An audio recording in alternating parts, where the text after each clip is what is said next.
नमस्कार दोस्तों, मैं हूं सुनीता और आप देख रहे हैं डीएनपी इंडिया।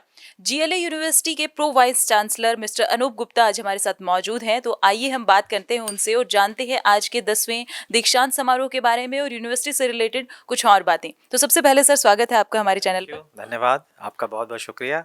जी सर, सबसे पहले हमें आज की इवेंट के बारे में बताइए। हाँ, आज जीएलए विश्वविद्यालय का 10वां दीक्षांत समारोह था, जिसमें मुख्य अतिथि डीआरडीओ के चेयरमैन डॉक्टर सतीश रेड्डी थे। और आज के जो विशिष्ट अतिथि थे वो सुहास एल यथिराज, जो डीएम हैं गौतम बुद्ध नगर के, और जिन्होंने टोक्यो पैरालंपिक्स में सिल्वर मेडल जीता और भारत के पहले ब्यूरोक्रेट हैं जिन्होंने कोई मेडल देश के लिए जीता। वो आज के हमारे विशिष्ट अतिथि थे। और आज 2706 बच्चों को डिग्रियां बांटी गई, 19 गोल्ड मेडल और 19 सिल्वर मेडल्स बांटे गए। 35 लोगों को आज पीएचडी डिग्री की उपाधि दी गई।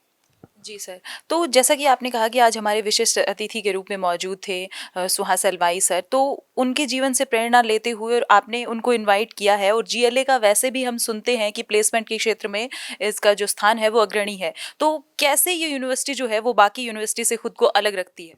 हाँ, देखिए, एक खास बात है, सुहास एलवाई ने जब अपना भाषण दिया तो बड़ा ही इंस्पिरेशनल भाषण था वो। और वो क्यों इंस्पिरेशनल था? उन्होंने जितनी बातें बोली वो सब उन्होंने अपने जीवन में आत्मसात की हुई थी, उन्होंने उनको जिया था। और जीएलए का भी सफलता का जो राज है वो यही है कि यहाँ के जो फैकल्टी हैं और जितने भी टीचर्स हैं वो सब बड़े मन से काम करते हैं, उसको जीते हैं। रिसर्च रिसर्च के लिए नहीं करते, रिसर्च किसी समस्या का समाधान ढूंढने के लिए करते हैं। हम जब बच्चों को पढ़ाते हैं तो उनको ऐसे पढ़ाते हैं जैसे वो हमारे अपने बच्चे हैं। स्टूडेंट सेंट्रिक हमारी पढ़ाई है, छात्रों को ध्यान में रख के किया जाता है, ये मानते हुए कि उनको कौन सी शिक्षा दी जाए जिससे न केवल वो अच्छी नौकरी पा सकें बल्कि एक अच्छे नागरिक का उत्तरदायित्व ईमानदारी से वहन कर सकें और उनके अंदर जितनी भी प्रतिभाएं छिपी हुई उनको भी वो जान सकें। तो एक ऐसी संपूर्ण समग्र व्यक्तित्व विकास की शिक्षा मुझे लगता है कि हमारा राज है। और मैं नॉर्मली सब लोगों को कहता हूँ, बच्चे कभी वो नहीं करते जो आप उनसे कहते हो, बच्चे हमेशा वो करते हैं जो आप करते हो। तो हम उसको खुद भी जीने की कोशिश करते हैं और शायद ये कारण है कि यहाँ से बच्चों का प्लेसमेंट और अनुशासन और भविष्य में जो मतलब एल्यूमिनाई हैं हमारे जो अच्छा कर रहे हैं, उनकी सफलता का शायद यही राज हो। जी सर, और हमें यूनिवर्सिटी के कोर्सेज के बारे में भी जानकारी दीजिए सर कि कौन कौन से कोर्सेज आपके पास अवेलेबल हैं कि आगे जो स्टूडेंट्स यहाँ पर आना चाहते हैं, एडमिशन लेना चाहते हैं, तो उसके बारे में हमें बताइए। हाँ, देखिए, मुख्यतः एक तो सबसे बड़ा इंजीनियरिंग है। इंजीनियरिंग में हमारे यहाँ बीटेक, एमटेक और पीएचडी कोर्सेज हैं। इसी तरीके से मैनेजमेंट में हमारे यहाँ बीबीए अलग अलग विषयों में, जैसे BBA family business, BBA honours, BCom economics, MBA. और इसी तरीके से मैनेजमेंट में अगर आप पीएचडी करना चाहते हैं तो पीएचडी प्रोग्राम है। हमारे यहाँ Institute of Applied Sciences and Humanities में BSc honours chemistry, BSc honours physics, BSc honours biotechnology, MSc physics, MSc maths, even BA English honours भी हमने इस बार शुरू किया है। इसके अलावा फैकल्टी ऑफ एजुकेशन में बीएड और इंस्टीट्यूट ऑफ लीगल स्टडीज़ में 5 साल का लॉ के कोर्सेज, बीए एलएलबी और बीकॉम एलएलबी। फार्मेसी में हमारे यहाँ डी फार्मा, एम फार्मा और पीएचडी, सभी में तीनों लेवल पर कोर्सेज हैं। यूनिवर्सिटी पॉलीटेक्निक में हम जो आसपास के बच्चे हैं उनको स्किल्स के लिए इंजीनियरिंग में डिप्लोमा देते हैं अलग अलग ब्रांचेस में।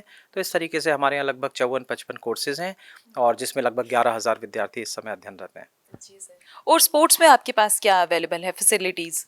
स्पोर्ट्स, देखिए, मैं हमेशा मानता हूं कि अगर आपका शरीर स्वस्थ है तभी आप अच्छा काम कर सकते हो। और मैं बच्चों को बोलता हूं कि आप देखिए एथलीट्स को, मुझे लगता है जो आज सुहास एलवाई थे उन्होंने भी इस तरफ प्रेरित किया।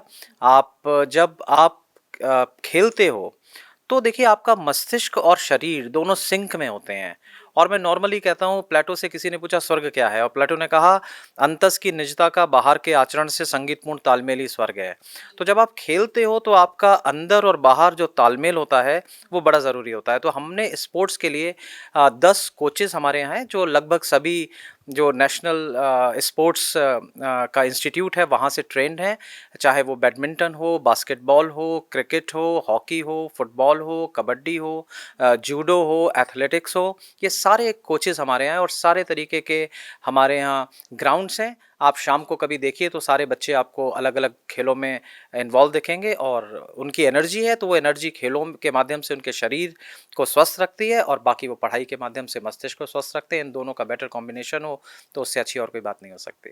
जी सर, और अंत में आप हमारे व्यूअर्स को और छात्र जो कि जीएलए आना चाहते हैं, उनको क्या संदेश देना चाहेंगे? देखिए मैं बस एक बात कहना चाहता हूँ, एक तो मैंने अभी आपको बोला कि अंतस की निजता का बाहर के आचरण से मैं देखता हूँ कभी-कभी हमारे बहुत सारे जो नेतागण हैं वो जब बोलते हैं, उनको ज्ञान बड़ा अच्छा होता है, बहुत अच्छी भाषा बोलते हैं, मंत्रमुग्ध करते हैं, लेकिन क्योंकि उन्होंने उसको आत्मसात नहीं किया होता है इसलिए हम उनकी बातों को इतना यकीन नहीं करते। जैसे हम गांधी जी की बातों को यकीन करते हैं, क्योंकि वो जो कहते हैं वही करते हैं। तो अगर हमारे मन में और कर्म में और विचारों में समानता हो तो बहुत अच्छा हो सकता है और कठिन परिश्रम के अलावा कोई दूसरा रास्ता सफलता के लिए नहीं है। कठिन परिश्रम करें सारे विद्यार्थी, उसी से आपको जीवन में पा सकते हैं और फिर उसके बाद आप अपने समाज के लिए, घर के लिए, समाज के लिए, देश के लिए और ओवरऑल विश्व की शांति के लिए अपना योगदान करिए और प्रसन्न रहिए। जी सर, जैसा कि अनूप जी ने कहा कि परिश्रम ही सफलता की कुंजी है और सफल होने का यही एक मार्ग है। तो ऐसी ही और अपडेट्स के लिए देखते रहिए डीएनपी इंडिया।